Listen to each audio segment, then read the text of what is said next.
I like to start with the premise that nature is a mirror of society. The social imaginary shapes how nature shows up for us and how we relate to it. In the Middle Ages, there was this concept called the Great Chain of Being, where nature was conceived as this vast celestial hierarchy, where at the top you had God, then were these 9 different choirs of angels, and then you had humans, and humans were also divided by rank. You had kings, princes, nobles, vassals, peasants, servants, etc. And well, there were animals, and animals were also divided by rank. You had the king of beasts versus the lowly ants, and then below that were plants and then minerals, etc. In the Reformation, you get this shift toward a more binary view, where you have heaven above and earth below, man above and nature below, the state above and the people below. Then you get into the 19th century when the Industrial Revolution is happening, and Charles Darwin is writing about the origin of species. You have this idea of nature as the law of the jungle, as red in tooth and claw, where it's this fierce competition in which the strong survive and the weak perish. This is, of course, a mirror of the industrial capitalism in which society was going through. So if we want to build an ecological civilization, we need to look at social structures. And if we want to have good social structures, we need an adequate theory of nature. So with that in mind, I'd like to put forth what I call a kenotic model of nature. So in the machine model, a machine is based on a blueprint, a set of schematics of how all these disparate parts are assembled together in order to form a designed function. That's not really how life works. So when an organism is growing in the womb, it's not assembled as first a head, then a torso, then an arm, another arm, and a leg, another leg. It all unfolds from a single center, differentiating itself in the process. And this unfolding process applies not only to the individual organism, but also to ecosystems. There is a process called ecological succession, in which ecosystems unfold, where you get first fungi and lichen will break up the soil, that will then allow for some of the first plant species, what are called pioneer species, that will take root and sprout seeds that'll attract wildlife, that'll spread the seeds, and then the plants will die and fertilize the soil for the next generation of plants. Then with each generation, you get greater diversity as perennials start to grow, and you get shrubs, then and bushes, and then trees. And so over time, you get this flourishing of a diverse ecosystem. And so there are similar processes at work in society. Jane Jacobs was particularly interested in the sort of organismic quality of cities and communities. She looked at so in a given community, you have long-term residents who've been there for decades. You have new people moving in, others moving out. You have old buildings that have been there for generations, new ones being constructed, others being renovated. So there's a constant flux, but there's a kind of metabolism to it all, like kind of entelechy, where the sort of synergy of all the different participants creates a sort of social cohesion by which the community persists. And she's writing about this at a time when you have these big developers like Robert Moses, who were coming in and had these big plans for how they're going to renovate these huge city blocks, and they would level these communities and like displace people and all gentrification policies in order to impose this new structure from their blueprints they had. And no matter how good their designs, how good their blueprints, it always ends up destroying that synergy, that conviviality that's essential to the community. And it's because that synergy is part of the commons. So I like to think of the commons as like this pattern language of relationality, in which our social and ecological nature is constituted. You have the natural commons like land, water, and air that are we inherit from nature and share with one another. And then there's also the social commons that when we co-construct together in community. And this also includes things like knowledge and ideas, which are always built off of previous knowledge and ideas. There's a cumulative effect to it. And this applies not only to knowledge in this like cognitive sense, but also what we might call like know-how, like praxis or techniques. It's like tacit knowledge of like how things are done, which is essential to industry and production, which is why Thorsten Veblen distinguishes between industry and business. Because for him, industry is this inherently collective enterprise. It's a commons. It's society's capacity to produce for its needs. Whereas business is concerned with pecuniary distribution. It's about who gets paid. How do I appropriate this value from industry and privatize it as profit? And so what business does, he says, is to sabotage industry, to break it apart and sort of divide it against itself and into like simple components that can be more easily controlled and its value appropriated. And so business is, in this sense, is part of what Lewis Mumford calls the mega machine. The mega machine is the mechanistic organization of society. It involves bureaucratic administration, a technocratic regime of experts and elites, a regime of objectification, quantification, measurement, surveillance, and reduction in order to simplify society and render it legible to power. And the mega machine goes back a long ways, actually. It goes back to the Bronze Age, when in Egypt and Mesopotamia, you have these early empires where you have planned cities, social stratification. You have this elite class of administrators and advisors working for the sovereign. You have standing armies that would drill and train together to act as one single unit in order to fight wars and put down rebellions. And you have this regimented workforce, which produced some incredible works of monumental architecture, like pyramids, ziggurats, and temple complexes, where you have huge teams of people moving these incredibly heavy stones by just all acting as one single unit, as one vast machine. And Mumford insists that that's no metaphor. It was literally a machine made of people. And at the helm of this machine stood the sovereign, the God King, whose power descends from on high and who is essentially the god of the machine. Their power is constituted in this machine, and the wonders that it produces are the proof of their divine authority. So there's a sanctification of power that continues in different forms to us this day. So the mega machine goes through different transformations over time. When you get to the Middle Ages, we see it receding because instead of this centralized state apparatus, we have this kind of tiered hierarchy based on fealty between lord and vassal and the like. But it reemerges in modernity with the rise of the administrative nation state and this rational bureaucratic authority and the rise of capitalism. And so capital needs to be understood in terms of capitalization, because capital is actually kind of a verb. So you start with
an unfold in a predictable manner, which is why, for example, every movie these days is a remake.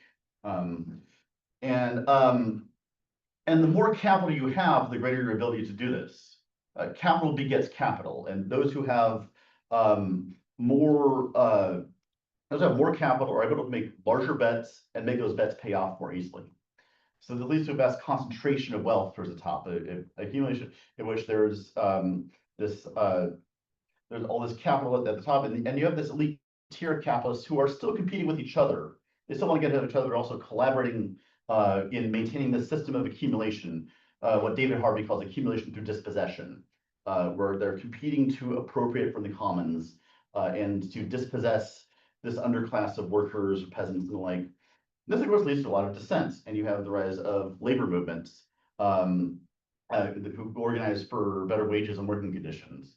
And you have the rise of socialism, the idea that workers should own the means of production and control the economy and the value they produce. And this is, of course, most famously articulated by Karl Marx, who influenced several revolutions in the 20th century, most famously in Russia and China. And the thing with these revolutions is, so like in Russia, at the beginning of the revolution, you had these workers' councils called Soviets, which were sites of direct democracy, where workers could actually participate and deliberate upon the economic and political life of their community and decide on working conditions and distribution of resources. But over the course of the revolution, the Soviets are sort of co-opted by the party apparatus and brought under control this centralized central planning regime. And what they did in effect was to appropriate the mega machine, but to take the capitalist mega machine from the West that's based on profit and create a people's mega machine based on mobilizing the forces of production. And they're not the same, but there are some similar problems that arise.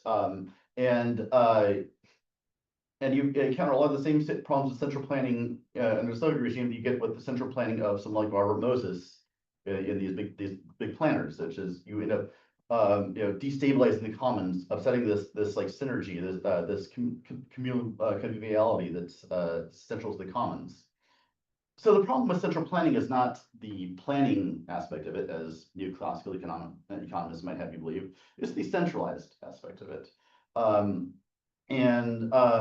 People have been planning for their own communities since people have existed. This is something that Eleanor Ostrom took up in her book Governing the Commons, where she looked at several real-world examples of common pool resources being managed by a community of stakeholders in those commons, rather than either top-down regulation or through private property, as traditional economics would have us do. Because the thing is, the commons is intrinsically democratic. It is axiomatic to the commons that it belongs to all its stakeholders, who then have a stake in managing it in common. But what gets in the way of the commons is this grasping for control and power, this like distrust of novelty, and this this drive to make things predictable and manageable. There's a kind of willfulness, a drive to overpower and subdue and flatten and shape things according to our will and our idea of how things should be. And this drive, it underlies the mega machine, it underlies empire and slavery and patriarchy and every form of bigotry and oppression. I think the best term for this is original sin. And the antidote to this is what I call kenosis. Kenosis is a term you find in the New Testament. It means self-emptying. And you find it in injunctions, for example, to take up one's cross or to die unto oneself. There's a sense of ego death, of letting go, of surrender. But I would caution that it doesn't mean passivity or inaction. Rather, it's about kind of loosening our grip in order to attune ourselves to this unfolding logos and participating in that unfolding. We see this unfolding logos in ecology, in the process of ecological succession, which is what permaculture attempts to do. Permaculture is all about trying to study these natural processes and participate in them and sort of catalyze them for human flourishing and ecological resilience, as opposed to industrial agriculture, which is about trying to overpower nature, to subdue it, to compete against it through monoculture and pesticides and industrial fertilizer and the like. We can also see the mega machine in the factory model production, in which work is mechanized and reduced to these repetitive motions that dull the senses and alienate the worker, as opposed to the workshop, where a craftsman has a variety of tools available to them and is able to engage in their creative abilities and participate in the unfolding of this product. There's also a science of the mega machine, one that is mechanistic, reductionist, that reduces things to genes or neurons or atoms or in this bottom-up causality. It is, I think, best summarized by Richard Dawkins when he describes us as lumbering robots doing the will of our genes. There's a sense of hard wiring, hard coding in it, where social differences of race and gender and social class and intelligence and deviance and criminality are all hardwired into us, so that these things are sort of inherent, and there's this natural hierarchy in which there's a natural aristocracy where there's a genetic or cognitive elite who are born to rule because of their superior nature, while the rest of us are meant to follow. This ideology is rampant in Silicon Valley these days. You see it in lots of corners of the elite. You see it in Jeffrey Epstein's investments in Harvard. Counter to this is this the systems approach to science, one that's more based on dynamic interaction and dialectical unfolding, where instead of hardwiring, there's a kind of dance that unfolds through synergy. And we find synergy in the commons. So we have the one in the commons, we have the mega machine. The mega machine tries to appropriate and sabotage the commons and elicits into this regime of accumulation in which we ourselves are forced to accumulate. That's why you have to work 40 hours a week just to pay your bills. You are forced to accumulate just to stave off poverty and starvation, as opposed to turning to the commons where we're able to lift each other up, to carry our burdens together, and to provide for everyone's needs. There's a lot of discourse in recent years about degrowth, and I think a lot of misunderstanding and frankly bad faith misrepresentation of it. What degrowth is effectively saying is we need to degrow the mega machine by expanding the commons. Degrowth is commoning. It comes down to the question of whether we want to be individually unequal or collectively wealthy. We can provide a decent, comfortable standard.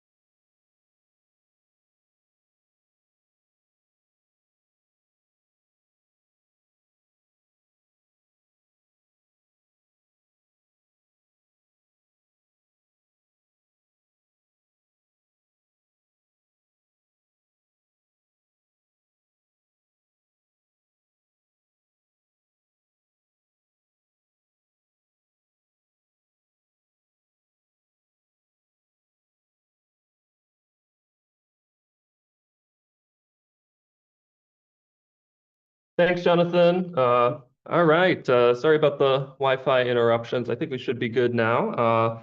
William, yeah, I will welcome you to come on and join us here now and share what you've prepared. Good to see you. Great to see you. Thanks. Is the sound okay? Yeah, you sound great. Let me spotlight you for us here. All right. Please, whenever you're ready, take it away.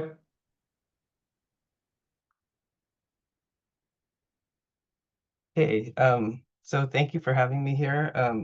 My aim is to get to the end of this, which there's quite a few slides. But I'm hoping to get to the end because it gets into the real poetry of Shelley and Keats, which is the heart of this.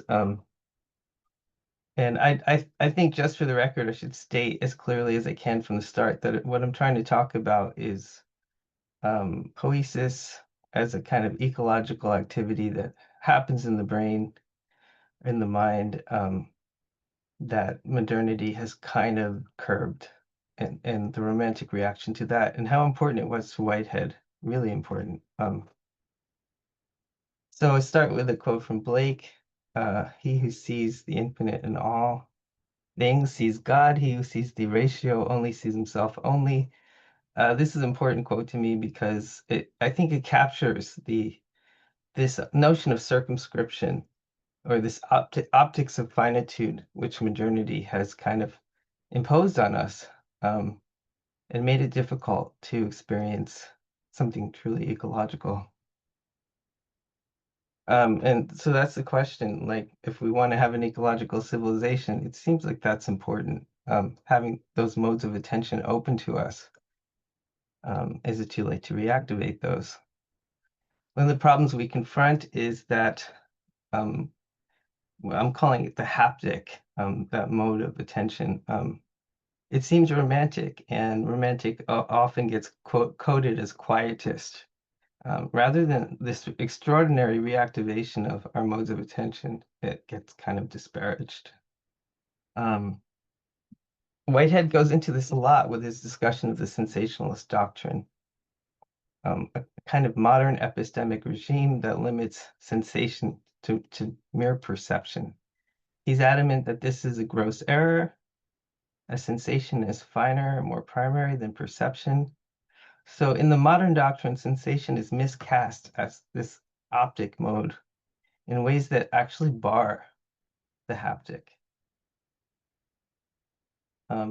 So part of my claim is the philosophy of organism is intrinsically ecological. It's trying to reactivate what sometimes we call it speculative metaphysics, but these modes of attention that modernity has actually barred, modes of attention where sensation is not something being captured by a knower, but it's affecting and modifying the knower, which brings in a more than human model of intelligence. One of the problems that I confront often is that philosophy neglects this, caught up in modern assumptions that it doesn't question. Always policing a centered knower. I think this is part of the rift between continental philosophy and analytic philosophy. The overemphasis on logic crosses out speculative metaphysics and the intelligence of interrelations, and this is evident when Whitehead writes of Locke. Locke's avoidance of metaphysics only led him up to a stage of thought for which metaphysics is essential to clarity. The one name for this, I suggest, is poesis. And undoing the circumscription of poesis may lie at the heart of a life-centered approach to ecological civilization. Whitehead's debt to romanticism is not always adequately acknowledged. Though in the Romantic Reaction, a vital chapter of Science in the Modern World, he looks to the Romantics for an alternative to modern materialism. Again, poesis is organic, ecological, not really a process of language, but of the primary process of things. I'm going to use this word again and again, intensivity. It's kind of Deleuzian word, an intensivity in which identity is ceaselessly transformed in interrelationship. So this principle of poesis, I'll trace it through Blake and then through Keats and Shelley's dream vision poems, which are unfinished fragments at the end of their lives and really fascinating. The events of these poems happen intensively in the zone of haptic, not optic intelligence, and they usher us into the shift from modern optic modes to something way more sensitive. Milton's great poem, Blake's great poem, Milton, begins with an amazing invocation to the muses. And this very notion of the muses is very interesting here. Come into my hand by your mild power, descending down the nerves of my right arm, from out the portals of my brain, where by your ministry the eternal great humanity divine planted his paradise, and in it caused the specters of the dead to take sweet forms and likeness of himself. So in this invocation, we have like direct connection to the haptic through the hands and the touch, but it's also happening in the brain as this mild electricity. And the brain, not necessarily the physical brain, but it becomes this site where the eternal great humanity divine kind of produces imagination, this intensivity. Something really similar in Keats' Ode to Psyche. A lot of people are familiar with that poem. In its opening lines, it presents poetry as music that sings the secrets of the psyche into its own organically formed ear. It's very intricate, what Keats does here. O goddess, hear these tuneless numbers rung by sweet enforcement and remembrance dear, and pardon that thy secrets should be sung even into thine own soft-conscious ear. Yes, later in the poem it says, yes, I will be thy priest and build a fane in some untrodden region of my mind, where branched thoughts new grown with pleasant pain Instead of pines shall murmur in the wind. And I mean, we could spend an hour talking about this poem, but I just want to kind of hit on it. This kind of notion that in the brain there's something going on, right? And in the midst of this wide quietness, a rosy sanctuary will I dress, with a wreathed trellis of a working brain, with buds and bells and stars without a name, with all the gardener fancy e'er could feign, who breeding flowers will never breed the same. So in both Blake and Keats, we see this zone of intensivity, creative process relations, and some untrodden region of the mind. Seems to be essential to creativity, but way beyond that, to ethics, to understanding life, to being healthy, right? Keats's garden imagery makes it explicit that poesis is organic, ecological, and that paradise, whatever bliss, is a mode of poetic or ecological attention. And we get this shift from extensive to intensive, optic to haptic, also in Blake's line in The Marriage of Heaven and Hell.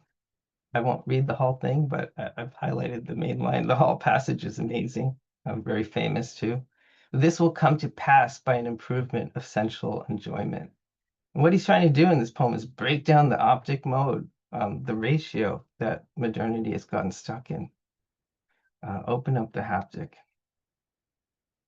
So Whitehead too is emphatic that prehension is far more pervasive in the universe than perception. Everything feels everything. The misconception he pinpointed in Locke is the privileging of perception over prehension, which led Hume to skepticism and Kant to balance the world upon thought despite its scanty supply. Hume, Whitehead argues, relied on a sensationalist theory of experience, which has been tremendously influential, right? Which assumes that experience is psychological, consists of mental operations. So Whitehead is critiquing this compromise in Locke, Hume, and Kant that appears to value experience, right, the empirical, but actually evacuates it of actual occasions. He writes of Hume, with Locke, he misconceived his problem to be the analysis of mental operations. He should have conceived it as the analysis of operations constituent of actual entities. He would then have found mental operations in the proper place. And he quotes, Hume's kind of smug foreclosure of legitimate philosophy. It is universally allowed by philosophers, and it's besides pretty obvious of itself that nothing is ever really present with the mind but its perceptions or impressions and ideas, and that external objects become known to us only by those perceptions they occasion. To hate, to love, to think, to feel, to see, all this is nothing but to perceive. He writes, this is the a priori sensationalist dogma, which bounds all Hume's discoveries in the realm of experience. Locke is never tired of disparaging the notion of substance, but he gives no hint of alternative categories which he would employ to analyze the notions of an actual entity and of reality. I think Whitehead breaks it down most simply here. There is a fundamental misconception to be found in Locke and prevalent doctrines of perception, concerns the answer to the question as to the description of the primitive types of experience. Locke assumes that the utmost primitiveness is to be found in sense perception. This is, Blake started out his career as a poet engraver by writing about these things, and There Is No Natural Religion, poems like that, where he explicitly critiques these theories of perception, which he calls the ratio. Whitehead says the more primitive types of experiencing are concerned with sense reception, not with sense perception. In sense reception, the sensa are the definiteness of emotion. They are emotional forms transmitted from occasion to occasion. So that's Whitehead's whole effort, which he kind of inherits or takes up from the Romantics. And we see in the Romantic response to Milton, which extends all the way through Keats and Shelley. It's more obvious in Blake. The same thing Whitehead's trying to do, invert the centered epistemology by insisting on haptic aesthetics. In Blake's Milton, this amazing image, Milton comes down from the heavens and enters Blake's left foot. and it's a very haptic image, you know. Then first I saw him in the zenith as a falling star, descending perpendicular, swift as the swallow or swift, and on my left foot falling on the tarsus entered there, but from my left foot a black cloud redounding spread over Europe. So even as Milton enters his foot, we see this black cloud of sensationalism spreading over the world. What Milton got wrong for Blake is that his image of God is Nobodaddy, an optic divinity. Blake sees the divine as the same thing as imagination, rooted in particulars, or what Whitehead might call actual occasions. So Milton must go in this poem to eternal death, self-annihilation, the extinction of the ego in interrelationship. He has to go from the optic to the haptic. Sometimes I think of this as virtual ecology, that there's this powerful drive in romantic poetry, especially Keats and Shelley, towards these virtual ecologies. I'll be looking at these two poems, The Fall of Hyperion and The Triumph of Life, which are both explicitly dreams within dreams. That's how the poems are structured. Self-obliteration, they reverse the Miltonic fall into rational independence. At the beginning of The Fall of Hyperion, Keats' poem, the dream vision poet faces a trial ascending a deadly marble stair to ask this feminine figure, Moneta, the hypothesis, to purge off benign, if so it please thee, my mind's film. Likewise, in The Triumph of Life, Shelley's poem, the dream vision poet endures trials and meets the withered vegetal figure of Rousseau, you know, a broken visionary, kind of Virgil to Shelley's Dante, with whom he reviews the kinds of figures that pass on the world's fragile glass, or that ever new rise on the bubble. And in Shelley's poem, we get this repeated theme of figuration that quells itself, self-extinction, you know, and this is formally reflected in the terza rima, and also thematically in the travel by gradations to increasingly lower thresholds of consciousness. So the poem is driving towards this intensivity. I think actually trying to activate it in the brain of the reader, kind of cognitive medicine. And Shelley's figure for this of poesis, some will call it now, is this feminine shape, all light, who is the trampler and blotter of thought, her rhythmic feet putting out the embers of the gazing mind. And still her feet, no less than the sweet tune to which they moved, seemed as they moved to blot the thoughts of him who gazed on them, and soon all that was seemed as if it had been not. So she is like explicitly this kind of intensivity blotting out the extensive. The poet stands and explores his surroundings, finding that the light is gentler and diviner than that of the common sun. So in this poem, we've been transformed very deep into a lower threshold.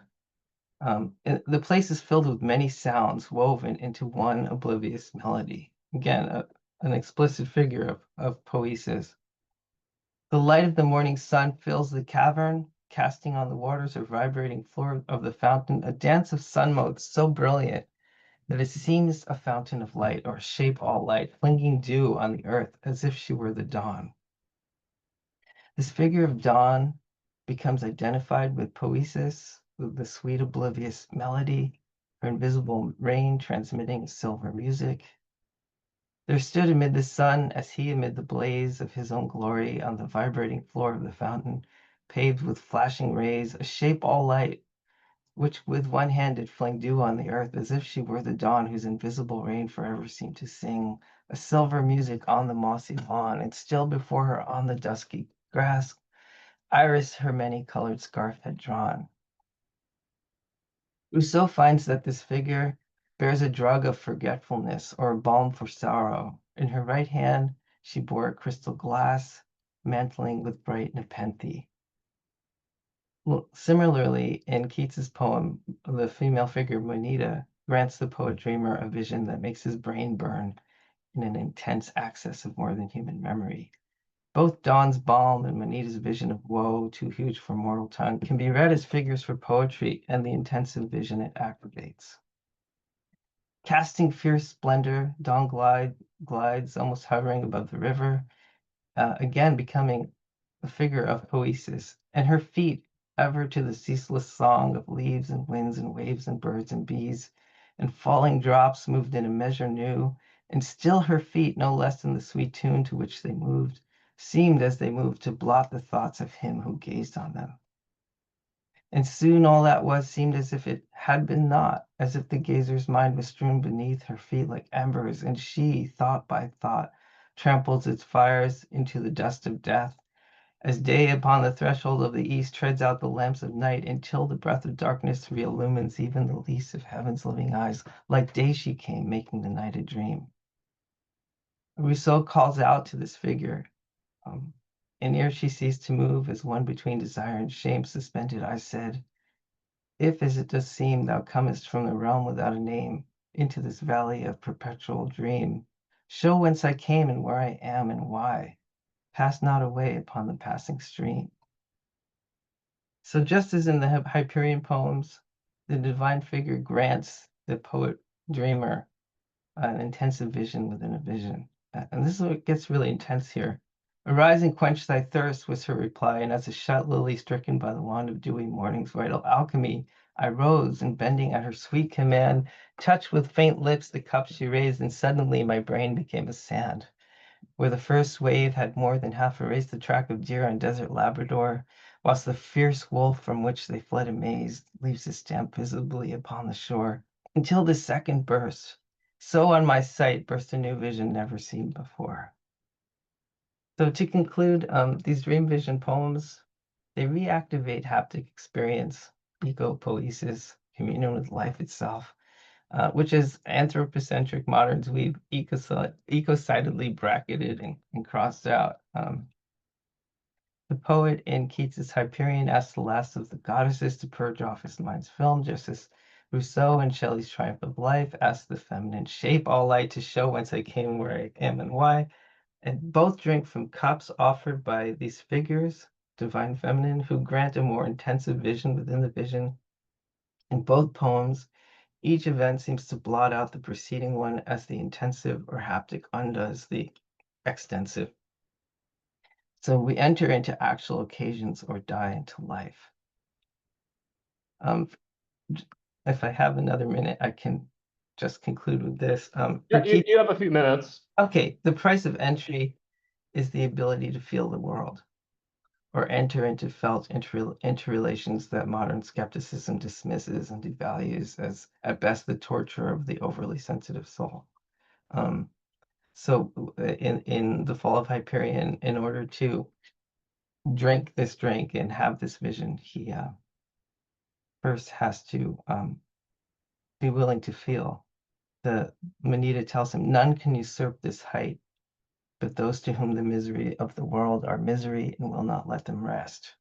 All else who find a haven in the world where they may thoughtless sleep away their days, if by a chance into this vein they come, rot on the pavement where thou rottest half. And he asked her, are there not thousands in the world, encouraged by the soothed voice of the shade, who love their fellows even to the death, who feel the giant agony of the world, and more like slaves to poor humanity, labor for mortal good? I sure should see other men here, but I am here alone. So that concludes my talk. I hope it was slightly coherent. Thank you so much. Thanks, William.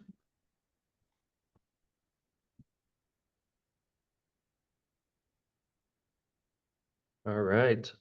Next up, we have Norbert, who unfortunately wasn't able to join us in person from Hungary, but I do have a presentation video that he passed along, so bear with me as I pull that up here.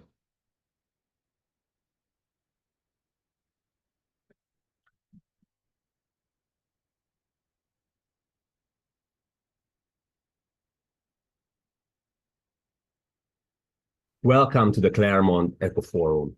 Is it too late? The tall word on ecological civilization. My name is Norbert Csizmadia. I'm geographer, economic geographer from Hungary, president of board of trust of John von Neumann University, and author of the book geofusion, geovision, and geofuture. For my presentation, I want to share of my the slides, where is the meaning about the mapping of the future and discovery of tomorrow. This exciting visual journey over the next 20 minutes over the events, the word to understand the significance, the create of the big picture, because we know one picture is 1,000 words. And how many words does the map contain? I call it a visual geography, the digital storytelling through the maps. Because the geography is a complex way of thinking. Is it a fusion of geography, history, culture, economics, technology, sustainability, music, visuality through the maps? This is what I call it, it's like geovision.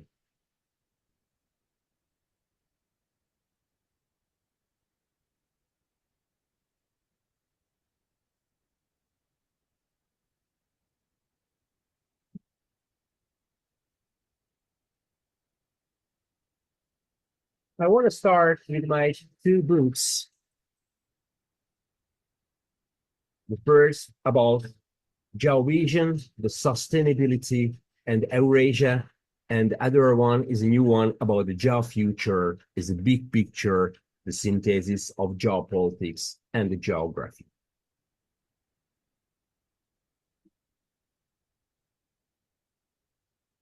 This is the mapping of the future and discovery of tomorrow. So the first book about the geovision, the sustainability, and Eurasia, about the selected publication for 7 different study, more than 100 maps, is the importance of the megatrends, impact of the global climate change, about the sustainability, geopolitical challenge, and technological shift, the future of the places and the future of the city. This is a geographical visual journey through the past, present, and the future or planets. And the new book about the geofuture, the synthesis of geopolitics and geography, and the cover about the Hungarian invention, the Rubik Cube with a map of the world, showing how we live of the changing world order in our time. And you know, is my main reflection, the hypothesis of my presentation is the answer, the future is turquoise, because future is already here, and the color is the turquoise. And I want to start about the musical journey. The group's called Small Island, Big Song. This is the musical story, the 16 different islands with 100 musicians from the Indian Ocean and the Pacific Ocean. They are the new musical ambassadors of the global sustainability. Because you know, the Pacific region, the ocean is connecting. While in Europe, the ocean and the seas are separate us. When you talk about the future, you have to go back of the ancient knowledge, because ancient way of knowledge is a transformation of the future. If you don't know where we are come from, we don't know where we are going. This is the real connectivity, complexity, and sustainability. You know the terms of United Nations, the SDG, the Sustainable Development Goals. But in the term of the Small Island Big Song artistic group, simply called SDT, the Sustainable Digital Tribe and Ambassador Sustainability to the Future. Because there are once again the setting the sail to bring the message of the future from the sea to the land. And there is a song, it's called Ta'utama, it means our children. This video clip, the end of the clip, there's a girl from the COP21, Paris, from the year 2015, Selina Lam from the Marshall Island, the first island in the world to feel the effect, the global climate change. Why is it important? This is a stick chart, the most innovative map more than 1,000 years ago. Selina Lam showing us this chart or the stick maps. The Polynesian sailors were the best navigator in their time. They knew the current of the ocean, following the stars and the routes of the seabirds. And when they discovered the new islands, they marked it on the map with shell. They were the most innovative maps on the age. Why is it important? Because our mission is a life is a journey. Journey is a music, music is energy, and energy is life. As a geographer, always the proverb said, geography is a destiny. I want to show off the map that all we know. This is the political map of our world. More than 200 countries, 3 main oceans, 5 continents, and 6 colors that distinguish each country. And what is interesting about the map, the middle of the map we can find of the Europe, but always the maps are fascinating because if you look at them to the different perspective, you get the completely different picture. The same world map on the different light. So, for example, a political world map by the Asian perspective and the same political world map by the Chinese perspective. You know, the story is so simple. If you travel from Shanghai or New York or Washington to Beijing, you're going across the choose the shortest way and the way going across the North Pole. So it means that the American continent is not eastward or westward anymore, but moving up to the north. You know, every map of the pair of glasses. We see the world through the glasses. But today our world become more complex, more complicated, and we need more and more glasses to understand the context, the economic trends, the geopolitical process, the sustainability issues. And you know, the maps are the most important, most unique visual language on the 21st century. And my mission to use our maps to show the hidden connection in our world is visible. If you need of the 3 main passwords is connectivity, complexity, and sustainability. This is what I call this geofusion, the fusion and network of geography and geography of the network. I want to show for the maps. This is the map of the knowledge, the cooperation of higher education and university. How has it changed in the last 20 years? The first connection world maps looks linked world scientific collaboration between 2005 and 2010. But even the more exciting the look of the same map later in 2015 and 2020. The difference between the 2 maps that our worlds getting more connected, more complex, and even the Asia's particular, the Southeast Asia, Indian subcontinent becoming increasingly dense on this world map. Or the other part of the connection map is the destination routes between 1,082 different airlines, 3,200 airports, and 33 different airlines connection. You know about the complexity. If you can choose only one map or decade, this is the most highlighted map, the map of the internet. If we are living of the new age of Renaissance, 500 years ago, the Renaissance brought us the era of the great geographical discovery. And the new Renaissance is bringing us the era of the great technological discovery on the 21st century. And you know about the map of the internet, connection, network, fusion nodes, connectivity, complexity. The human are creating the begin rhythm of biology. And about the geography is a destiny. And the rhythm of biology, the geography is a DNA estimate. As the Earth as a planet is a living organism, every member of the humanity has got the DNA structure. Is in trending question areas. What is the DNA structure of the geographical location? How can we determine of the DNA structure of any place? The 4 main factors, the natural, human, structural, and connectivity. The natural factors are the land, area, location, climate, natural resources, food, organic agriculture. The structural factors, economic structure, commerce, technology, knowledge, soft or military powers. And the human factors, population, education, the demography, the fusion on the future. You know, if the speaking about the megatrends about the laws, rules, case, pattern, and cycles. The history, it doesn't repeat itself, but the patterns are very similar themselves, like the fractals of the history. And every 504 years is a history start to repeat the pattern. The megatrends are the rules, pattern, and serve as a compass to help adapt the complexity of our world. The world that is both life-centered and built for the long-term sustainability. So I want to show for the future map, the megatrends with 17 different lines. In the middle, we can find of the present. If we're going of the outside of the map, we're going to the future until 2015. 17 different metro lines show us the future of economy, finance, technology, environment challenges, explore to the future issues such as media, the energy, education, security, travel, and the future of values. And the center in the map, we can find of the three main passwords: connectivity, complexity, and the climate change, about the sustainability together. As a new megatrends like globalization or localization, the rise of the East and the rise of the Asia, and our planet, the economic center of the gravity shifting to the eastward.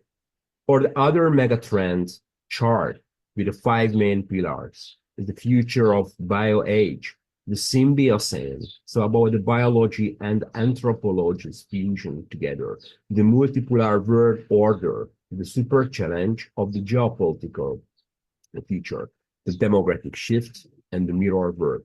And the middle, there is a mental well-being.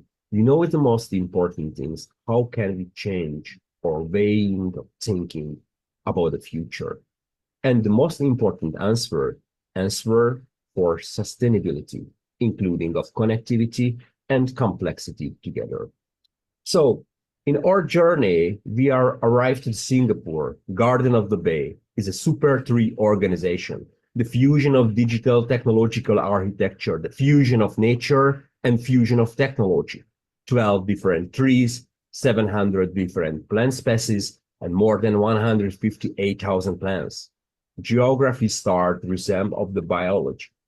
And the other aerial photograph, one of the smart campus for the university or the smart cities. But no, this image is the most detailed resolution of the human cell structure. The human body is made up more than 100 trillion cells.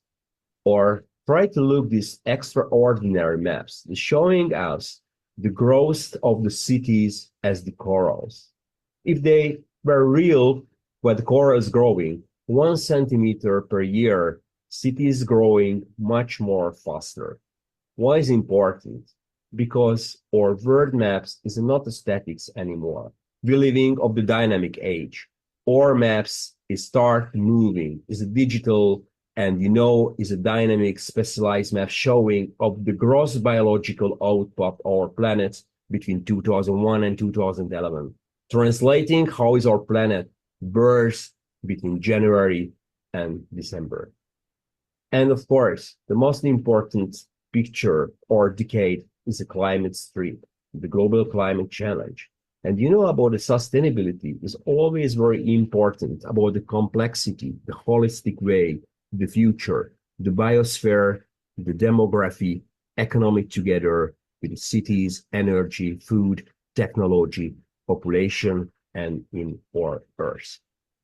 Ladies and gentlemen, the future or planet is already here, and color is turquoise. David Attenborough told, if we look after nature, the nature will look after us. The turquoise zones were the blue zones and green zones fusions meeting.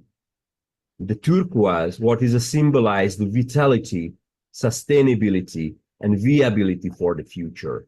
The fusion of blue zones and the green zones, oasis of longevity and hotspot of the biodiversity. The book of the David Attenborough, The Life for Planets, cuts straight the heart of the matter. The world must be rewilded. The ecosystem above the meeting point, the tipping points, the brand new form of sustainability must be established. The 21st century, the humanity, the reconnect with the natural world and against the life with harmony. We must root the greenhouse gases, the radically reverse the climate change, and this biodiversity hotspot. 36 biodiversity hotspot in the world, the green zone about our planet. This is together the home of the list of the 50% of the world's plant species and 42% of terrestrial vertebrates. More than 182 countries, including 391 ecoregions across 422 cities. The green zone, the hotspot of biodiversity, the key region of the global sustainability. About the blue zones, the then better, the oasis of longevity, the 5 blue zones in our Earth, in Okinawa in Japan, in Icaria in Greece, Sardinia in Italy, La Melonda in California, and Costa Rica, where the people living long. You know, it's very important where you born, where you die. There is 2 numbers, but between the line, the hype, this is the most important question. How is life you are living? What is the mean if the mixing of the color of blue and color of green? The result, the turquoise. The symbols about the sustainability and viability together. About the color of innovation and creativity. The blue, the color of water, the ocean, seas, the crystal lake, mountain lakes, the color of sky, and the color of university. And the green, the color of the land and renewal, the forest, field, natural world, the symbolizing vitality and sustainability. And the turquoise, the symbol of innovation, creativity, including the sustainability and the incarnation. What is the ancient? What is the modern? The turquoise, the symbol of the good place. 4% of the land area and more than 64% sustainability and viability of the future. The conservation, presentation, these the places in Vital. You know, if the focusing of the color of turquoise, the turquoise hotspot or turquoise zones, the geography of the turquoise zones, we can find here in the world map. So this is the most important area. If we want to save the world, we have to focus about the sustainability, the green zones, and the good vibes for in the future. And you know about the turquoise, the cultural history, the Marco Polo, the mentioned the turquoise in Eastern Persia. Many cultures have attributed magical and healing properties of the gemstone. The ancient Egyptians used the protective amulets. Native Americans believed the balls bring the good luck and warded off the evil. In Himalaya, in Nepal, is reserved at the sky tone being brought the earth from heaven.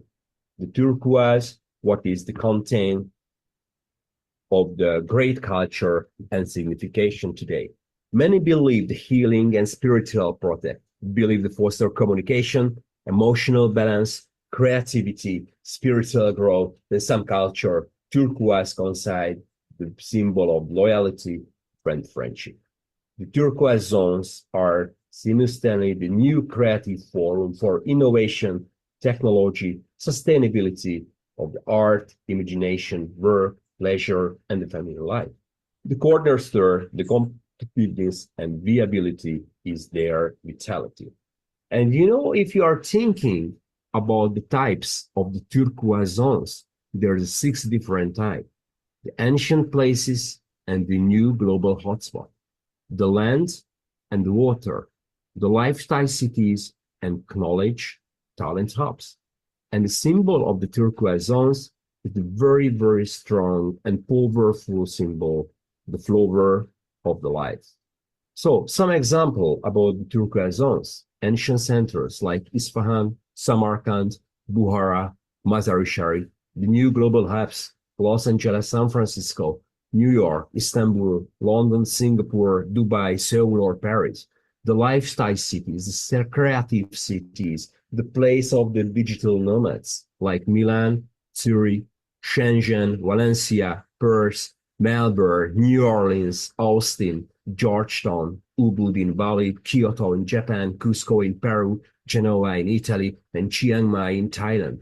The Northern City and the talent hub, the Silicon Valley, the Oxford, the Boston, Singapore, Shenzhen and Kuala Lumpur, the beach destination with the crystal waters, the turquoise colored waters like Phuket, the Greek archipelago like Mykonos, Izmir, Philippines, Palawan, Sulawesi, the Costa Rica, Sri Lanka, and Maldives, and the unique region, California, Balaton Island, in the Seychelles in Transylvania, Tuscany in Italy, Puglia in South Italy, or Spain in Andalusia. So what is the turquoise zones? The geography of turquoise zones mean the place for the good vibes, the place for the sustainability of the future, the place of the happiness, the culture, the food, the technology, the fusion, the destination, the complex biodiversity, and the way of the thinking of the talent, knowledge, technology, and capital together.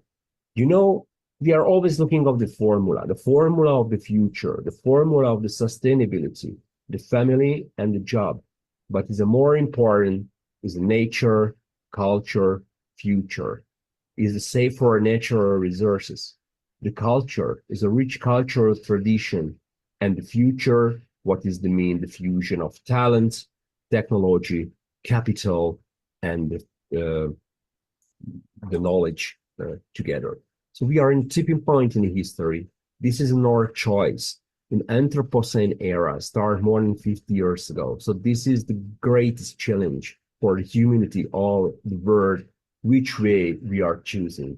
The saving living planets or the red zones is going to destroy our planet. This is the main question. And about choosing of the good future, we have to learn about ancient knowledge, transforming into the future, focusing of the green zones and the turquoise zones of the good vibes and give for the good manifesto. Starting from the storytelling, about the fairy tales, about the music. The small island big song teach us the ancient knowledge will transforming to the future.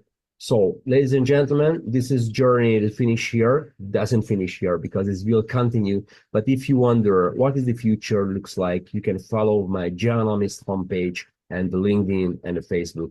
Dear Claremont Forum, thank you very much for your kind invitation. Thank you very much. We'll be here and we'll continue in real life again. Thank you. Bye-bye.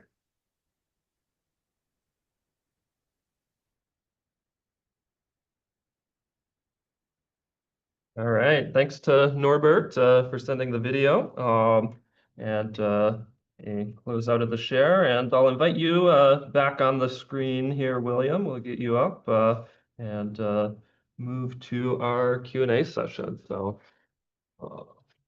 here's Jonathan, and we can certainly take questions from our online audience as well. Feel free to put things in the chat if you'd like us to read it off, or yeah, raise your virtual hand and I'll go ahead and call on you. But yeah, any questions for either Jonathan or William here? Unfortunately, Norbert doesn't get any questions, but I'd certainly like to ask some. So hopefully next time.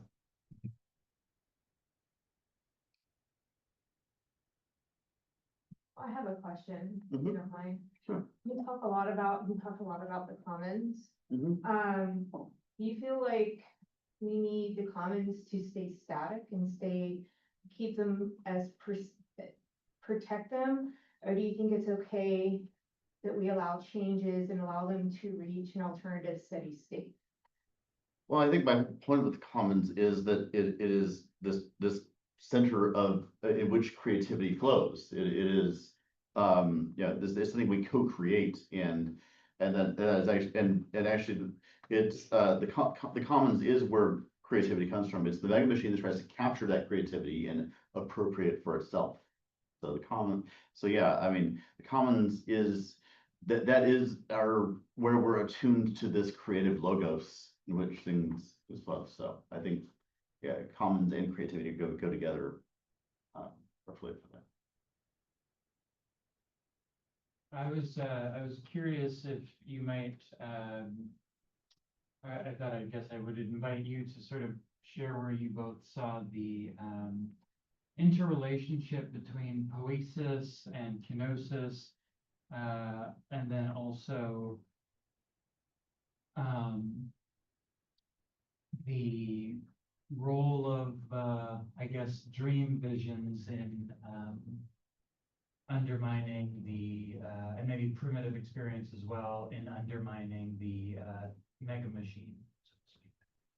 And those were just kind of Right. things that stuck out for me, so I appreciate it. Okay, yeah, let me see, I'm gonna answer that, so,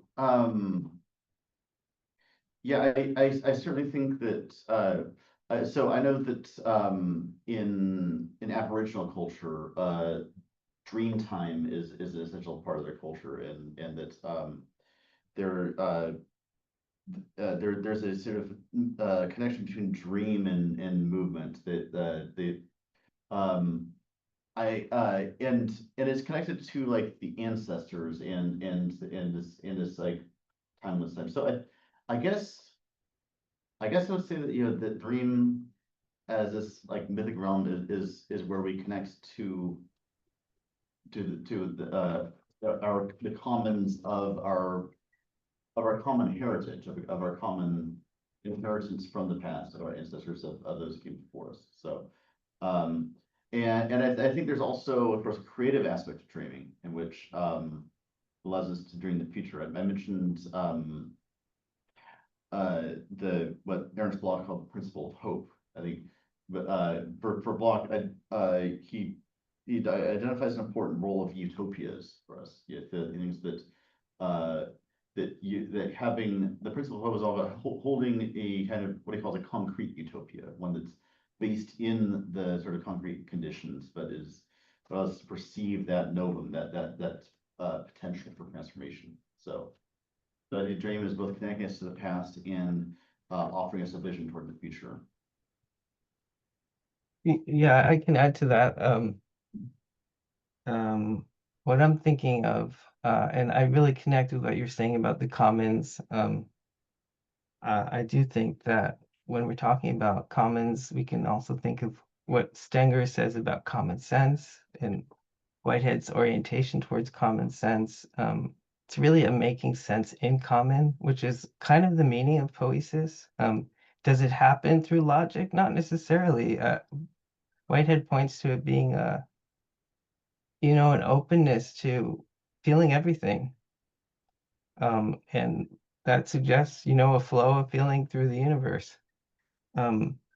With the point about dreaming, I think the important thing for me, and with these dream vision poems, is dreaming performs a function for us. It takes our brain waves into a more intensive mode, and I think without that, we would be in trouble. And in the same way, like this idea of poesis, intensivity, the haptic, whatever, I think of it that way, as a mode of cognition, comprehension, that's more subtle, and that we have blocked in our education system. That we graduate people with degrees who know very little about the mind because they have knowledge, right? But they don't have experience. I write plays, so I think of that as sometimes when I write plays, because for a line to land, it can't come from you know, the informational part of the brain. No matter how important the information is, it's useless. It has to land with feeling. And I think also when if we're open to reality, it does try to affect us, but not through words, not through the mode of cognition that we, Whitehead's really clear about that. We've privileged it and overemphasized it. So I don't know if that's a clear answer, but this drive towards these intensive modes of cognition, I see the Romantics as trying to bring us back to ecological consciousness as a real thing, not environmental consciousness, ecological consciousness.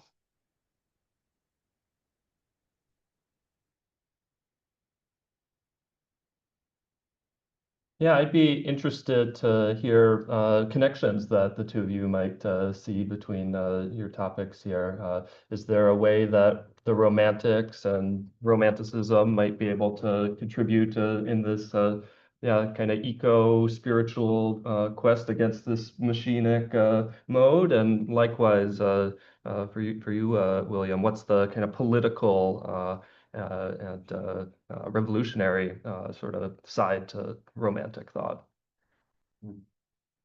Yeah, well, I think there there's definitely a romantic side to what I was saying. I think that romantics were kind of the dissidents of the Industrial Revolution, and it's when this modern mega machine was beginning to emerge.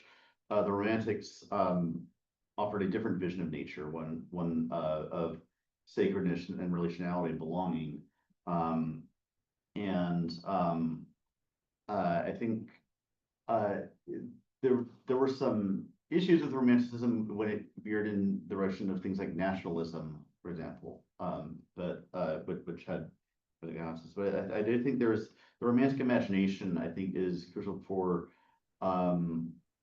perceiving another, like the beauty in nature and this attuning ourselves to that chaotic unfolding. I think that there is there's a certain version of romanticism that's sort of anti-reason, which I think needs to be challenged. But whereas I think when talking about the logos, I think what in modernity we went from from logos from like reason to rationality, from like reason as this transcendent principle by which it connects to the source of the cosmos, to this instrumental reasoning. And I think that I think some of the best romanticism is able to capture that older sense of reason as something transcendent and joyful and spiritual, as opposed to this kind of mechanistic instrumental rationality that became pervasive with modernity.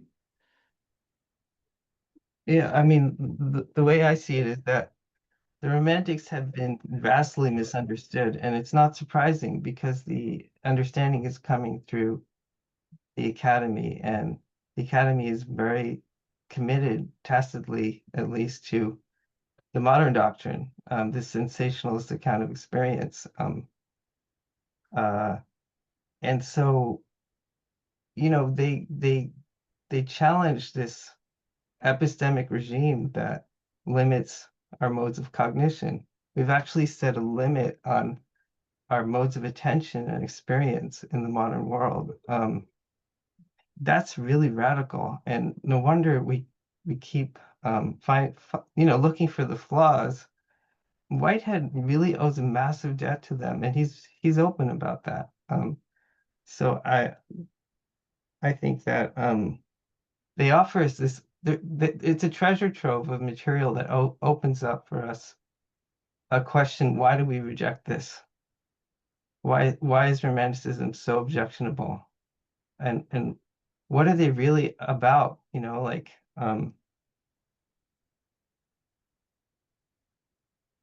I guess I mean we really crudely we could say eco-spirituality, right? But that leaves out so much of the rigor, and the risk, they risk their lives on this stuff.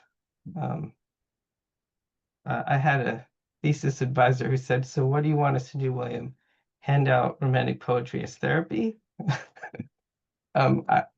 No, I thought that was kind of, again, like a disparagement, right? But just like looking at the possibility that, this word kenosis, I love it too, that this self-emptying quality of awareness. Maybe I think if that's a mode of experience that our mind naturally drives to, if it's really natural to us, and we're not experiencing it, and it's not happening at universities, I find that deeply problematic. And I don't think we can solve the climate crisis, through technological fixes. It has to happen at the level of the psyche, which is asking a lot, I know.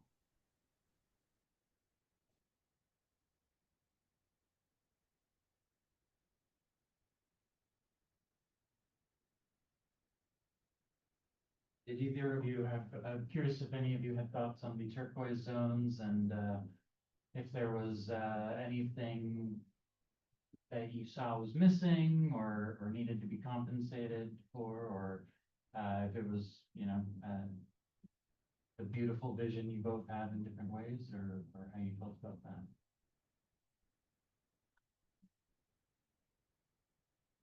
And I don't know, defer to you for a second, kind of to get my thoughts on that. Sorry, I couldn't quite hear. I said, I'd defer to you first. I kind of have to gather my thoughts on that. The question was, yeah, if you had any thoughts on Norbert's presentation on the turquoise zones, and if that has any Oh. connections to your own thinking on some of these topics. Well, I love all the charts and diagrams. I found it a little hard to follow, to be honest. It's like an overload. But I also think, I was struck, just by seeing the ocean and just realizing it's really one ocean. Why do we label it so many different oceans? And also this capacity we have as humans to we do have that capacity to grasp where the ecological zones still are in the world. I guess there's a lot of value in that, to think about how to be aware of them, that they exist. I think that I found really beautiful. Yeah, I think that brings up the thing, there's a concept called bioregionalism, which is about having, political and social organization that's centered around ecological zones and having resources sort of concentrated that. Where I'm from in Portland, Oregon, there's this idea called Cascadia, which is the Cascade regions of Northern California to Oregon to Washington, in British Columbia, all being part of like one ecological zone, a bioregion, and the idea of wanting to have a kind of bioregional, not a state in like the modern nation state sense, but a kind of collective governance regime around that. So I think there's something about seeing the world not through these kind of borders that this like Westphalian system of nation states puts on it, but in the sort of these natural contours in which nature flows, and aligning and I think part of attuning yourself to the logos of this kenosis is also kind of listening to nature, trying to attune ourselves to these natural contours and aligning ourselves with it. I really appreciate the sort of thinking of bioregionalism as a sort of alternative to the Westfield. That's well, to explore there. We maybe have time for one final question, if anyone has anything left to ask our wonderful speakers. Maybe the speakers have questions for each other. Yeah, I was curious about logos, what you mean by logos. Okay, yeah, so logos is a term that you find in comes from Greek philosophy initially. It's Heraclitus talking about all things unfold according to the logos. It's this idea of a kind of universal reason to reality, to creation, a principle by which all things come to be. It's sort of an equivalent idea in Eastern spirituals like Tao or Dharma, or in Zoroastrianism they call it Asha. In the ancient Egyptian religion they call it Ma'at. It's the order of the cosmos. That's so yeah, I'm using it as this kind of universal principle of that from which according to which all things unfold. Do you feel like Whitehead does he ever explicitly use that word or implicitly? Yeah, I'm sure he explicitly is. I think that all philosophy partakes has all metaphysics. It has its own logos sense. You were saying you're articulating what you perceive the logos to be. You're saying how you think the world is structured in a way. So. And how would you, how does that connect to the commons? So I think the commons so I'm trying to articulate this like way that nature kind of unfolds according to this like logos, and for me that's part of the commons is related to this kind of synergy, this like swarm intelligence that is that unfolds according to this logos. So there are identifying a common thread between how nature unfolds and like how society unfolds, and identifying the mega machine is kind of this distortion of that of how we kind of appropriate this like organic unfolding process in ways that sort of try to seize upon it and control it. Thanks. Yeah, thanks. That's really interesting. All right, let's give our speakers another hand of applause. Thanks for a wonderful session. I have books for sale if anyone wants to see me during break. Wonderful. Thanks for joining us virtually, William. Hopefully our political situations can calm down here and you can be with us in person next time. But glad to make this work.